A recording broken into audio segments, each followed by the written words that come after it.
በስመ አብ ወወልድ ወመንፈስ ቅዱስ አሐዱ አምላክ።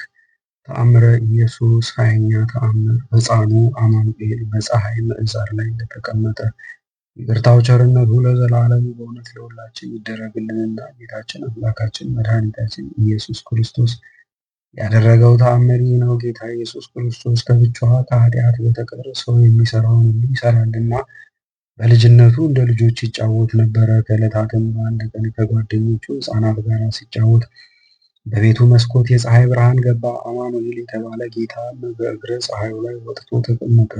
ከእሱም ጋር የነበሩ ሕፃናት ጌታ ኢየሱስ በፀሐዩ ጨረር ላይ እየተመላለሰ ሲጫወት ባዩ ጊዜ ከቤቱ ጣራ ላይ ወጥተው በፀሐዩ ጨረር ላይ ዘለን እንቆማለን እያሉ ወድቀው ከእነሱ 7 የሚሆኑት ሞቱ።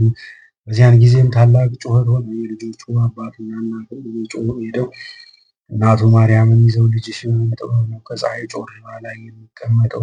የእኛ ልጆች እሱን አይተው ወድቀው ሞተዋልና አሏት። ከዚያም ጌታችን ኢየሱስ ክርስቶስን ይዘው ደበደቡት። እሱም ለምን ትደበድቡኛላችሁ ቢላቸው ልጆቻችንን ስለገደልህ ነው አሉት። ጌታ ኢየሱስም ወደ ሕፃናቱ አስከሬን ሄደና በእውነት እኔ ገደልኋቸውን አላቸው። እነርሱም ተነስተው በአንድ ቃል አቤቱ ጌታችን አምላካችን መድኃኒታችን ሆይ አንተስ ትንሣኤያችን ነህና ለአንተ ምስጋና ይገባል። ለላከ ለአብ ምስጋና ይገባል። ለባሕርይ ሕይወት ለመንፈስ ቅዱስ ምስጋና ይገባል።